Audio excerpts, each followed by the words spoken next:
ಶಕುನಿ ಮಹಾಭಾರತದಲ್ಲಿ ಬರುವ ಒಂದು ವಿಭಿನ್ನ ಹಾಗೂ ವಿಚಿತ್ರ ಪಾತ್ರ. ಮೇಲ್ನೋಟಕ್ಕೆ ಶಕುನಿ ಒಬ್ಬ ನೀಚ, ದುಷ್ಟ ಹಾಗೂ ದುರಾಲೋಚನೆಯಿಂದ ಕೂಡಿದ ವ್ಯಕ್ತಿಯಂತೆ ಕಂಡರೂ ಶಕುನಿಯ ಒಡಲಾಳದಲ್ಲಿ ತನ್ನ ತಂದೆ ಪರಿವಾರದ ಸಾವನ್ನು ಕಣ್ಣಾರೆ ಕಂಡ ನೋವು, ದುಃಖ ಅವನ ಅಂತರಾಳದಲ್ಲಿ ಬೆಂಕಿಯಂತೆ ಉರಿಯುತ್ತಿದ್ದದ್ದಂತೂ ನಿಜ.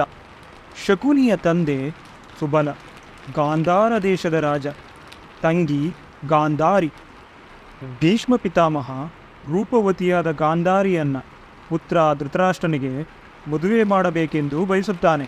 ಹೀಗಾಗಿ ಗಾಂಧಾರ ದೇಶದ ರಾಜ ಸುಬಲ ಭೀಷ್ಮ ಪಿತಾಮಹರ ಒತ್ತಡಕ್ಕೆ ಒತ್ತು ಬಿದ್ದು ಕೂಡ ಧೃತರಾಷ್ಟ್ರನಿಗೆ ಗಾಂಧಾರಿಯನ್ನು ಮದುವೆ ಮಾಡಿಸುತ್ತಾರೆ.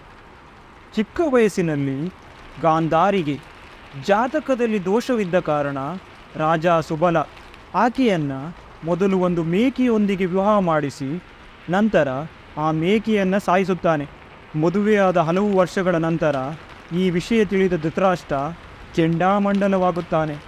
ತನ್ನನ್ನು ಮೇಕೆಯೊಂದಿಗೆ ಮದುವೆಯಾದ ವಿಧವೆಗೆ ಮದುವೆ ಮಾಡಿಸಿದ್ದರ ಕುರಿತು ಕೋಪಗೊಂಡ ಧೃತರಾಷ್ಟ್ರ ರಾಜ ಸುಬಲ ಹಾಗೂ ಅವನ ಪುತ್ರರನ್ನು ಬಂಧಿಸಿ ಕತ್ತಲ ಕಾರಾಗೃಹದಲ್ಲಿಟ್ಟು ಪ್ರತಿದಿನ ಪ್ರತಿಯೊಬ್ಬರಿಗೂ ಒಂದೊಂದು ಹಿಡಿ ಧಾನ್ಯವನ್ನು ಆಹಾರವಾಗಿ ನೀಡುತ್ತಿದ್ದರು.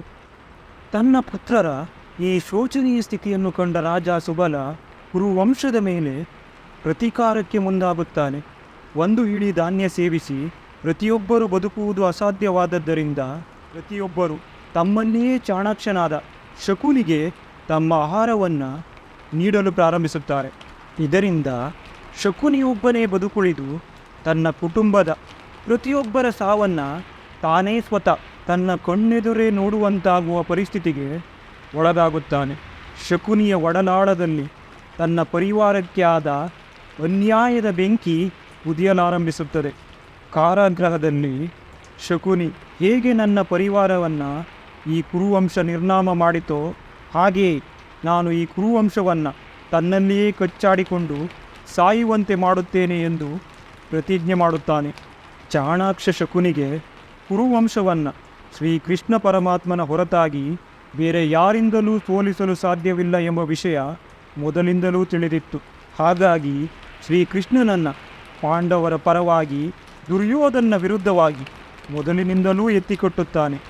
ಮಹಾಭಾರತ ಯುದ್ಧಕ್ಕೂ ಮೊದಲು ಶ್ರೀಕೃಷ್ಣ ಪರಮಾತ್ಮನನ್ನು ತಮ್ಮ ತಮ್ಮ ಪಕ್ಷಕ್ಕೆ ಆಹ್ವಾನ ಮಾಡಲು ದುರ್ಯೋಧನ ಹಾಗೂ ಧರ್ಮರಾಜ ಹೋದಾಗ ಶಕುನಿ ನಮಗೆ ಶ್ರೀಕೃಷ್ಣನ ಸೈನ್ಯವೊಂದೇ ಸಾಕು, ಶ್ರೀಕೃಷ್ಣನ ಅವಶ್ಯಕತೆ ಇಲ್ಲ ಎಂದು ದುರ್ಯೋಧನನ ಕಿವಿಕೊಚ್ಚುತ್ತಾನೆ. ಮಹಾಭಾರತದ ಉದ್ದಕ್ಕೂ ಶಕುನಿ ಹೊರಗಿನ ಅರಮನೆಯಿಂದ ಹಿಡಿದು ಬಹಳಷ್ಟು ಸಂದರ್ಭಗಳಲ್ಲಿ ಯಾರಿಗೂ ತಿಳಿಯದಂತೆ ಪಾಂಡವರಿಗೆ ಸಹಾಯ ಮಾಡುತ್ತಾ ಅವರ ಜೀವವನ್ನು ಉಳಿಸುತ್ತಾನೆ. ಹೇಗೆ ಶಕುನಿ ತನ್ನ ಕುಟುಂಬಕ್ಕೆ ಆದ ಅನ್ಯಾಯದ ಸೇಡನ್ನು ತಾಳ್ಮೆಯಿಂದ ವರುಷಗಳ ಕಾಲ ಕಾದು ತೀರಿಸಿಕೊಳ್ಳುತ್ತಾನೆ. ಆದರೂ ಶಕುನಿಯಿಂದಾಗಿ ಲಕ್ಷಾಂತರ ಸೈನಿಕರು, ವೀರ ಯೋಧರು ತಮ್ಮ ಪ್ರಾಣ ಕಳೆದುಕೊಂಡದ್ದಂತೂ ನಿಜ. ಹೀಗಾಗಿ ಶಕುನಿ ಮಹಾಭಾರತ ಯುದ್ಧದಲ್ಲಿ ತನ್ನ ಕರ್ಮಕ್ಕೆ ಸಮವಾಗಿ ಅತ್ಯಂತ ಕ್ರೂರವಾಗಿ ಸಾಯುತ್ತಾನೆ.